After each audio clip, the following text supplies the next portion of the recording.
안녕하세요. 아도노입니다. 오늘은 관절 각도와 내적 토크에 관련된 강의를 하겠습니다. 제 재생 속도는 1.5배 혹은 뭐 1.75배까지도 봐서 강의를 들었으면 좋겠습니다.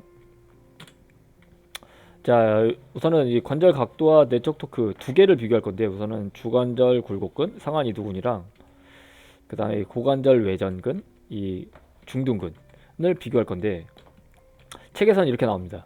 이 상완 이두근이 이 피크치를 칠 때가, 이 내적 토크 피크치를 칠 때가 힘을 제일 잘 쓸 때란 뜻이에요. 한 60도에서 한 90도 사이 요 때가 제일 피크치란 얘기예요. 근데 이때는 단순하게 만약에 그 각도가 너무 많이 굽혀지거나 혹은 너무 펴지면 어때? 힘이 약해진다라는 뜻이 됩니다. 근데 이게 뭐 어쩌라고? 그래서 이게 뭐 때문에 이런 걸 비교하는 영상이 나왔냐면, 만약에 이때 상한 이두근은 이렇게 이 관절점에서 관절 작용점에서 이 건까지의 거리를 내적 모멘트 팔이라 그러거든요. 이 모멘트 암. 근데 이 내적 모멘트 암이 이 근육의 힘과 곱해지는 게 내적 토크예요. 다시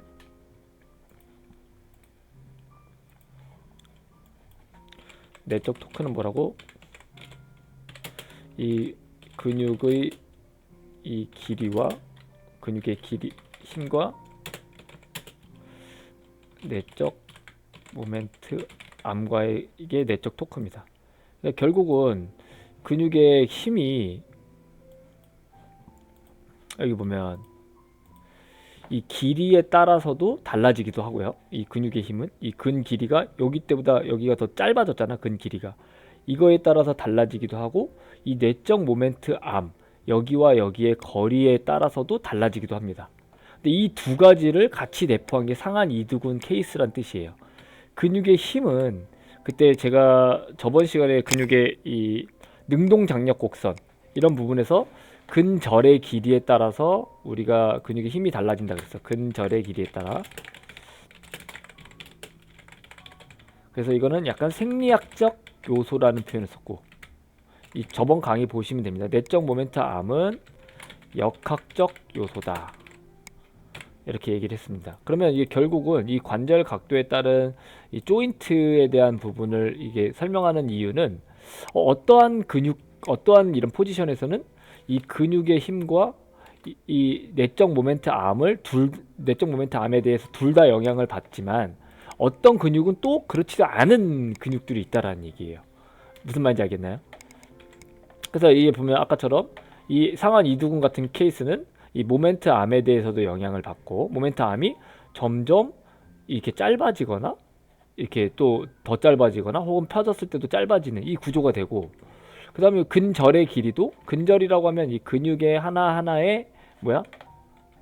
근육 하나하나의 이런 분절들을 말합니다. 살코미어라고 하고, 살코미어. 살코미어가 뭐냐면,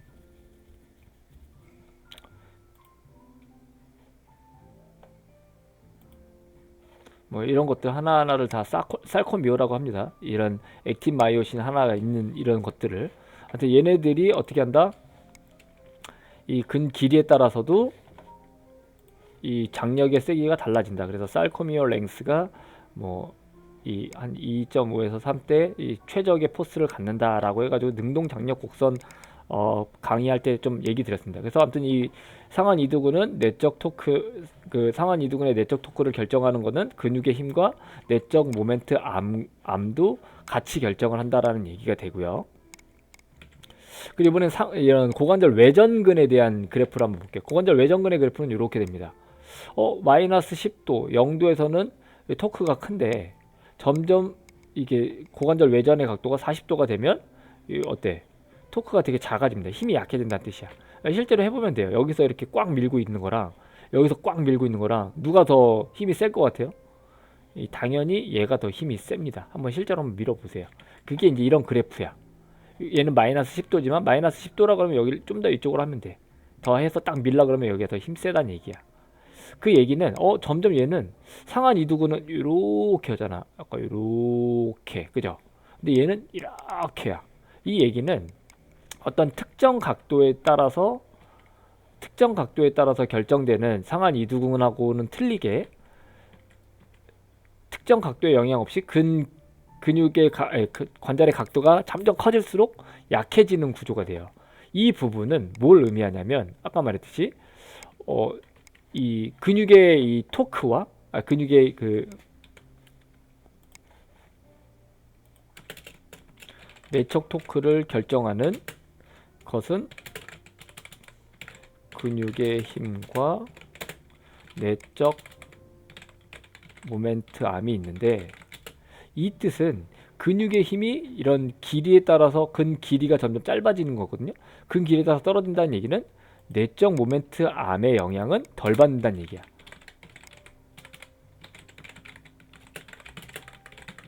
덜 받고, 그러면 뭐에 영향을 더 많이 받아? 근육의 힘. 그죠? 근육의 힘은 근도 길이가 짧아질수록 영향을 받으니까 근 길이의 영향을 받더라. 그래서 이런 놈들은 뭐야? 아까 말했듯이 내적 모멘 이런 놈들은 아까 상한 이두근과는 다르게 근 길이에 대한 영향을 많이 받는 놈들이더라 라고 하는 그래프입니다. 어렵나요? 쉽죠? 그래가지고 이런 부분에 대해서는 얘는 근 길이에 따른 이런 영향을 많이 받는 그래프다라는 거. 그래서 아무튼 뭐 이런 것들을 그러면 이제 제가 그려놓은 건데, 이게 이 골반이고 이게 대퇴골이거든요. 여기가 중둔근, 여기가 이제 이 관절과 중둔근의 거리, 관절과 중둔근의 거리. 이게 힙 에이비덕션 하는 영상인데, 힙 에이비덕션 하면서도 이런 이 길이 있죠. 이 길이 관절과 근육과의 거리가 그렇게 크게 차이가 안 나는 형태들의 이 모습들이다. 아까 상한 이두근은 여기랑 여기랑 많이 차이 나죠. 이 여기 거리와 또 여기 거리가 이렇지 않은 형태들의 이 모멘트 암을 갖는다라는 게 이 고관절에서 일어나는 일들입니다. 그래서 얘는 아까 말했듯이 상한 이두근처럼 내적 모멘트 암에 영향을 받는다, 안 받는다? 안 받는다. 그럼 단순하게 얘는 근육의 힘, 특히 근 길이에 따른 영향을 많이 받는 이 구조다라는 거. 그래서 뭐 뉴만 책을 보면 우리 몸이 이렇게 서 있잖아요. 보통 이렇게 서 있잖아. 이렇게 서 있지 않잖아. 그래서 이런 거에 저항할 수 있게끔, 관상면에 대해서 저항을 잘할 수 있게끔 만들어진 구조지 않을까라는 생각을 합니다. 자, 아무튼 뭐 그래서 이런 걸 그럼 왜 배우느냐? 이딴 그래프들을 도대체 왜 배우느냐, 이걸 얘기를 할 거냐? 이런 얘기야. 만약에 그러니까 만약에 작업장을 갔어. 근데 어떤 작업장에는 박스가 여기 있고 어떤 작업장 박스가 여기 있는 거예요. 그래서 상한 이두근의 관절 각도가 얘는 한 60도에서 이렇게 잡을 수 있게끔 돼 있고, 얘는 한 40도? 140도에서 잡는다고 치자고요. 그래서 얘는 140도. 상한 이두근, 그러니까 주관절 각도가, 얘는 아까 최적의 길이 60도, 그리고 최적의 70도라고 하죠. 70도. 모멘트 암과 최대 모멘트 암과 근 길이도 최적에 있을 때 이 거리에서 이런 박스를 드는 거고, 얘는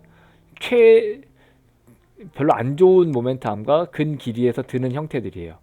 그럼 어떻게 될까? 만약에 이렇게 5시간을 일한다고 치자고요. 이렇게 딱 5시간을 일해. 그럼 얘가 더 힘들까? 얘가 더 힘들까요? 똑같은 무게야. 3kg, 3kg. 당연히 얘가 더 개빡세겠죠. 상한 이두근이 개 빨리 털립니다. 그 이유는 뭘까? 우리가 잘 오해하면 안 돼. 얘는 이때가 최고 토크라 그랬어. 그죠? 최대 토크야. 이 최대 토크라는 얘기는 내가 최대로 그 세게 버텼을 때, 등척성 토크예요. 등척성. 최대한 버텨! 이거 했을 때 이 각도에서 최대로 버텼다는 얘기야. 그랬을 때 이게 힘이 더 세다는 얘기고. 그럼 얘는 최대 10에서 3kg를 드는 거고, 최대 10을 낼 수 있지만 3을 드는 거고, 얘는 3밖에 못 내는 상태에서 3을 드는 거예요. 왜냐면 최적이 아니잖아. 얘는 10을 낼 수 있는 최적에서 3을 드는 거고, 얘는 3일 때 3을 드는 거란 말이야. 이렇게 비유를 한 거거든요. 그럼 얘는 항상 최대 힘을 쓰는 거야, 여기서는. 그럼 당연히 최대 힘을 쓰면서 계속 일하니까 여기가 개 빨리 털리겠죠. 얘는 10인데 3인 만큼 되니까 좀 덜 털리는 거고. 그래서 이랬을 때는 작업장의 이 높이를 어떻게 해야 된다? 이렇게 작업자들이 잘 할 수 있게끔 이렇게 맞춰야 된다라는 얘기가 되고요. 그리고 만약에 이제 이런 뉴만 책 보면 이런 게 나와 있어요. 박스인데 똑같이 이 뭐야 1kg짜리 박스야. 똑같이 1kg짜리 박스예요. 근데 얘는 여기 이 가로가 20cm짜리 박스고 얘는 40cm짜리 박스야. 여러분 이거 들어본 적 있나요? 그럼 누가 더 빡셀까요? 허리의 부하가 누가 더 클까요?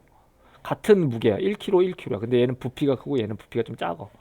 당연히 여기가 더 허리의 부하가 큽니다. 그 이유는 아까 외적 토크와 내적 토크라고 얘기합니다. 아까 내적 토크는 그냥 내가 낼 수 있는 가장 큰 힘이야. 내가 낼 수 있는 힘.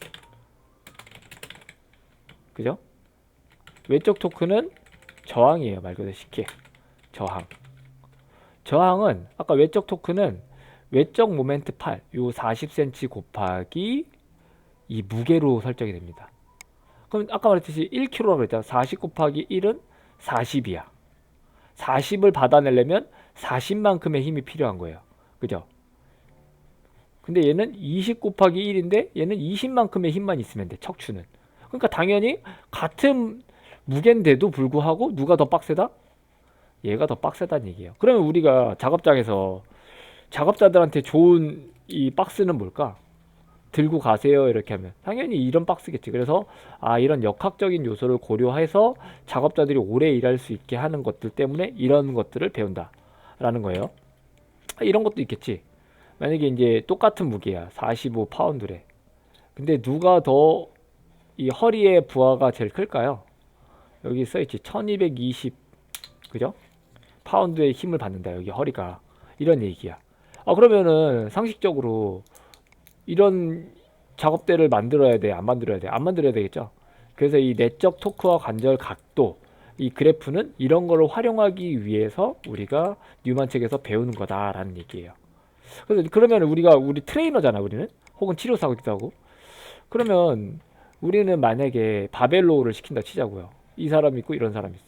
누가 더 이 바벨의 위치에 따라서 척추가 받는 하중이 누가 더 클까요? 당연히 얘겠지. 왜? 아까 말했지 거리 있죠. 이 무게와 척추의 거리가 어때? 누가 더 멀어? 얘가 더 멀죠. 근데 이것도 그러니까 모르고 가르치는 애들이 있어. 막 보면은 막 여기서 시키는 게 아니고 막 여기서 막 시키는 애도 있단 말이야. 막. 그래서 제가 이제 트레이너인데 혹은 치료사인데 외적 모멘트 8이라는 단어를 모르잖아요.